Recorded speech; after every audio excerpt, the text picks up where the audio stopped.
All right. Hi, Joan. So we are live. Hi. um, so listen, I really, I want to thank you for being here. For everybody that's watching, this is Joan Morris, and you are a nurse, right? Is that the proper title, or?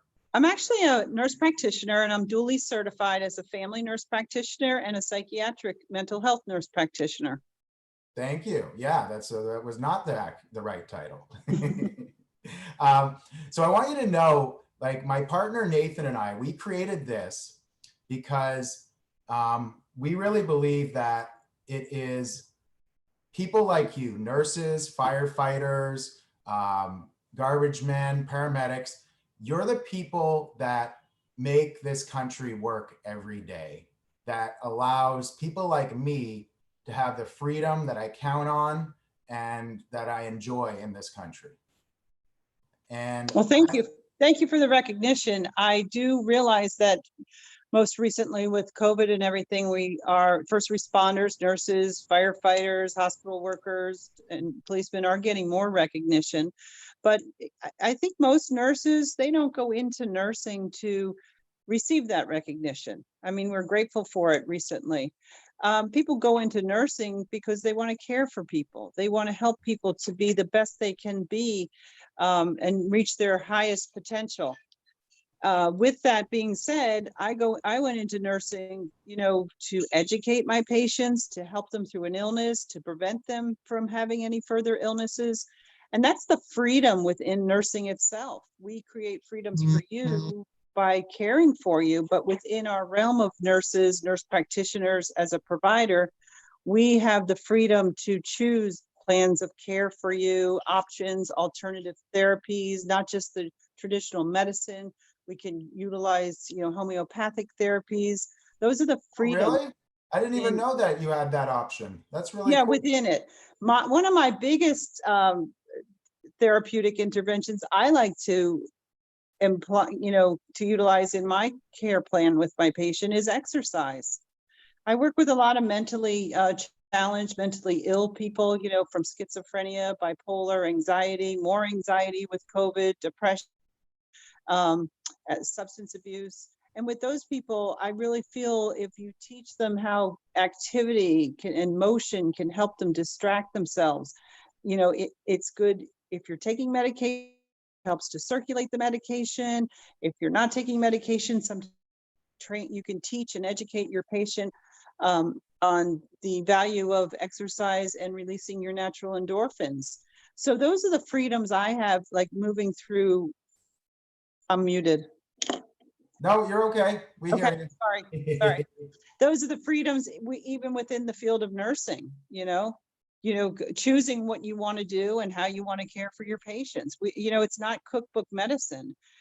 As a nurse practitioner, we integrate the practice of medicine with the practice of nursing.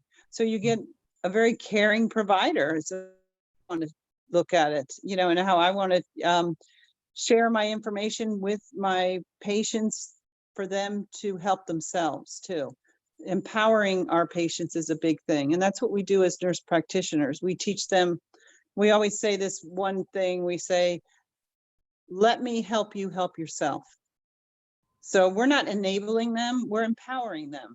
And that's the freedom. You can make your own little repertoire of how you want to care for each individual. Remember, everybody's an individual, and that's the other important thing we have to recognize as providers. Not everyone will go by plan A. It might be plan B, it might be a combination, and we have to integrate that into the care.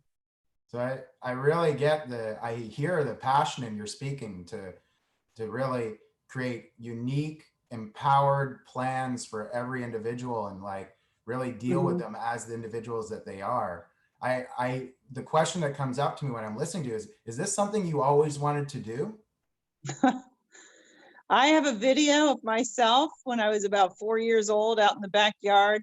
My father was a New York City fireman, and I was a cross between wanting to be a nurse or a firefighter from a very young age. And my grandmother was a nurse, but that wasn't the influence. But I was going to say, I have this video of me jumping off the picnic table trying to save people, but yet I had the nursing cape on, which I still have to this day, this little cloth cape, you know, with the cross on it and everything. So yes, I always wanted to be a nurse. I became a registered nurse at the age of, let's see, I was 20 years old. I graduated high school and I got right through my associate's degree program. Went on to have 4 children, raised the family, you know, married and raised the family, kept busy. And I went back probably 14 years ago. I got my bachelor's in nursing and my master's at the same time. And then more recently, that was my family nurse practitioner license. And then I saw such a need for the psychiatric component for people that I wanted to integrate it all, have a holistic approach to everything, give them a whole kit and caboodle in one visit. That's so cool. And so you were, this was just something you were, I mean, like you said, even though your grandmother did it and everything, something inside of you, it sounds like, always wanted to help people. Yeah, maybe I just always wanted to rescue people, but you learn quickly you can't rescue them, you have to empower them. So I know it's a subtle difference in language, but it's a huge difference in how it impacts people, right? Helping, yeah. empowering people. Yeah.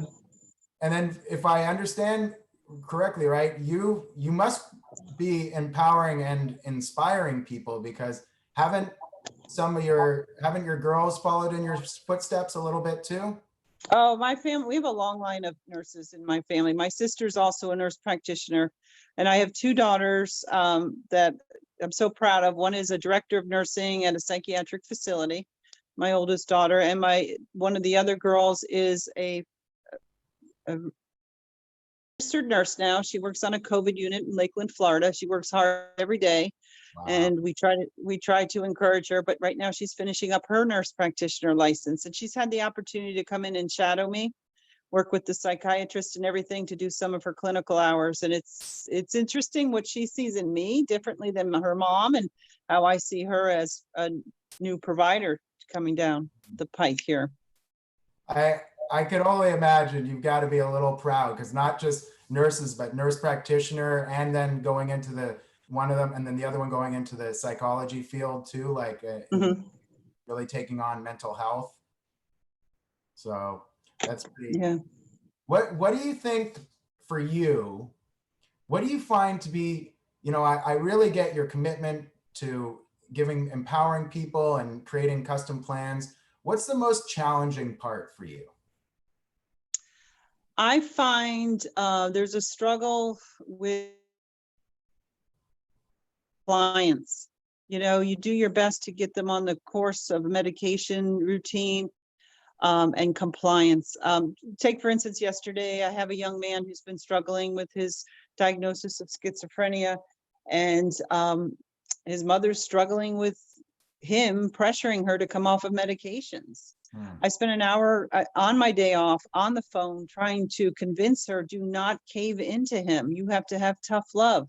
You are struggling. You can't even leave the home without him being irresponsible. Him coming off a long-acting injectable that can help him stay more stable with his mood and his psychosis is the most important thing. And we have to fight our legislatures on this. The insurance companies, they don't cover it. It's more expensive they're saying to give the long-acting injectable. In the long run, it prevents relapses. Wow. Prevents psychosis, prevents poor choices, impulsivity. So in the long run, it's cheaper if they were to stay on this. And I have to educate, you know, this is a struggle. Insurance companies, families, patients, you have a triangle of issues that you have to work with. And so finally, you know, I spoke to the mother. I said, you need to put your foot down. You need to say he can't come back to the house until he's doing that. He's so impulsive. You give him a bottle of pills, he'll throw them in the bushes. Wow. She finally agreed to it. And then they got the therapist on the phone with the young man, and they sat with him for over an hour saying, you can't go home. You have to take this. You're more stable. They convinced him. They did reality testing with him because he has such poor insight and judgment. But when he is taking the long-acting injectable and things stay constant, he's more engaged, makes better choices. So in the long run, We had a bet on it too, the psychiatrist and I, and she said, you'll never get him to take it. Never. He'll never take it again. And he did. By 5 o'clock, the whole team was involved and he got it. And that was worth all the effort to keep him on this medication. But the barriers are insurance companies, family choices, family, opinions that influence the good and bad influences. So it takes a village, is what I want to say. So You know? And what I hear, the biggest challenge is really, from what I hear from you, is educating people, right? Like really- Education is so important. It's worth it. Education is like an ounce of prevention. Yeah.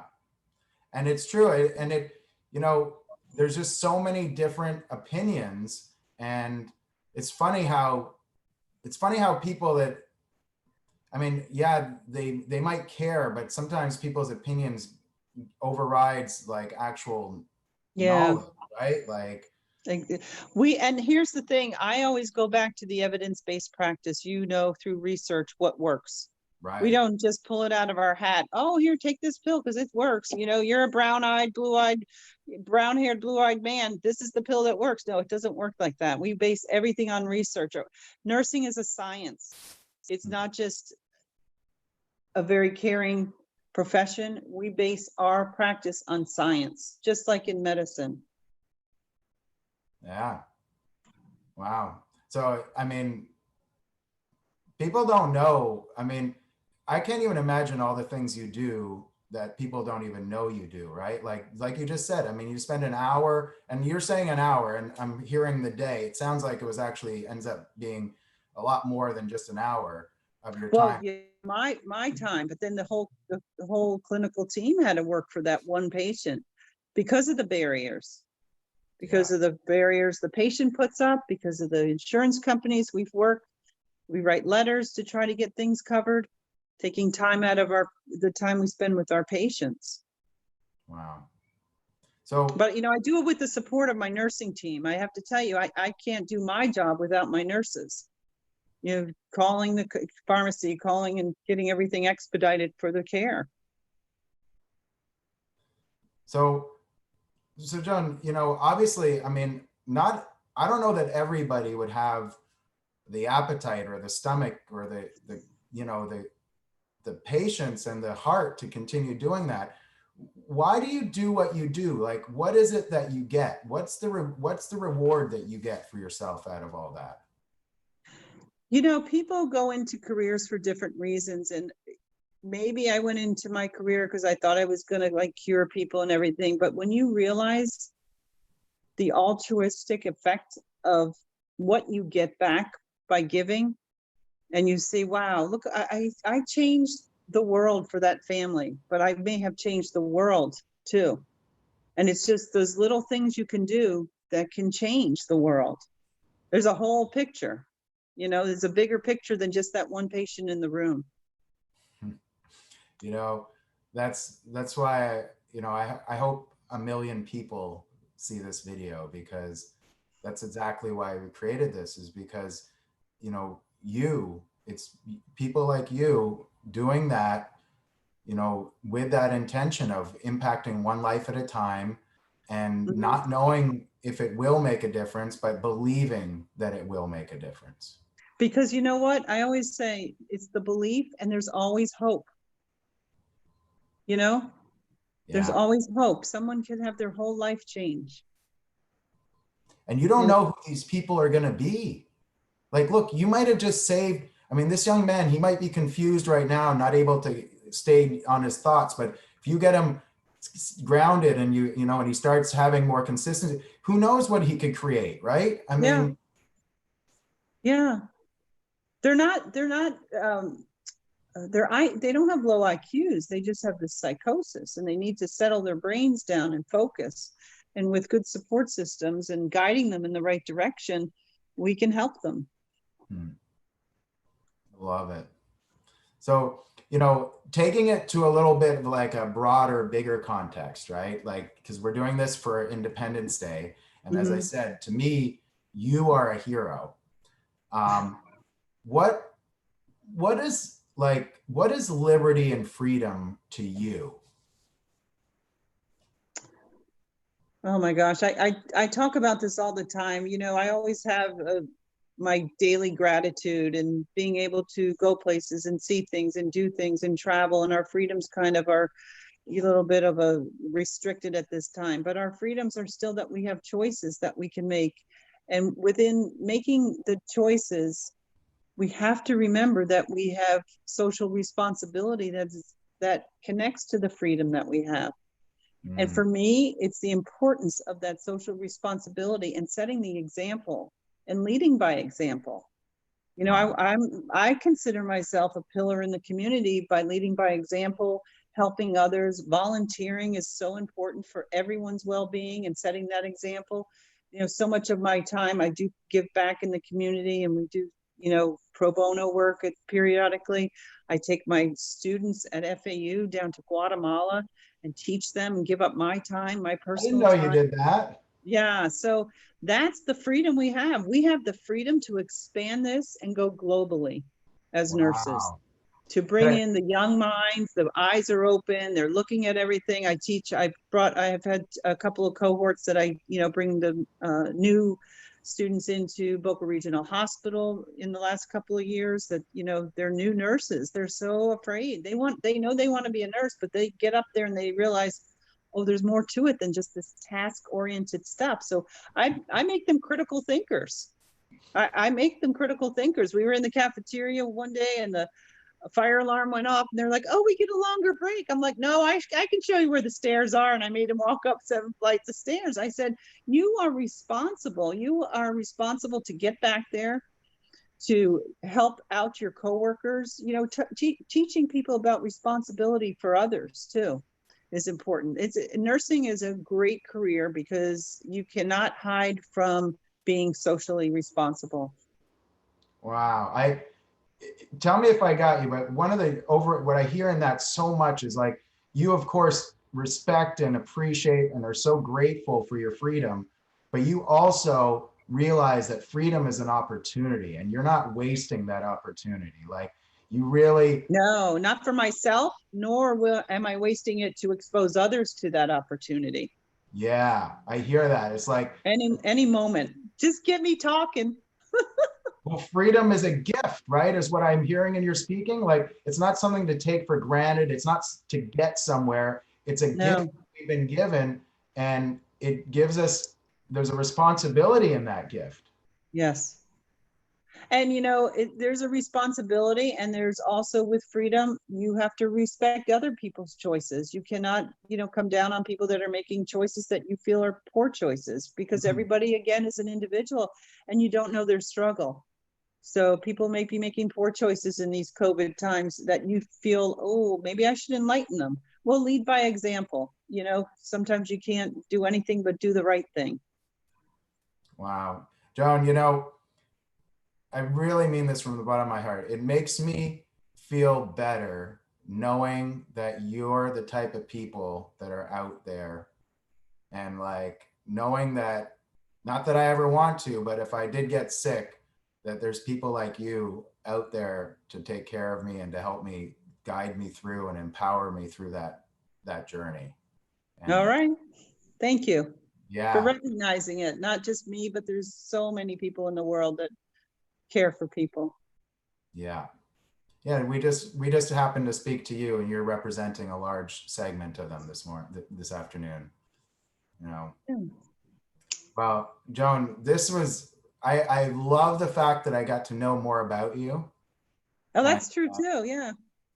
and I have done everything in nursing too. I have worked in critical care. I worked in a cardiac cath lab with a beeper going off at my dining room table, running in, saving, you know, people with the myocardial infarctions. I've been worked on a nephrology rounding in the hospital. I've done medical, I've done breast care, I've done women's health. I've done everything, but now I found like my little niche, incorporating wellness, mental health, and bringing it all together. and teaching the next generation, I hear. That's where you give back. That's the important thing. Wow. Well, Joan, I don't want to take up more of your time, but this has been wonderful. I just thank you for who you are and for everything that you do. And, you know, even more so, everything you do that nobody will ever know that you do. Yeah, and the most important thing you have to recognize as a nurse, a provider, a firefighter, policeman, hospital provider, the importance of self-care. Mm, Whether you're doing yoga with your friends, you're meditating, you're swimming, you're taking your time, because with an empty tank, we can't give. mm. That's a great, yeah, great message to leave this with. Okay, Completely agree. Well, John, I will see you soon. We'll okay, have to get together, you know, do some social distancing and get together. all right.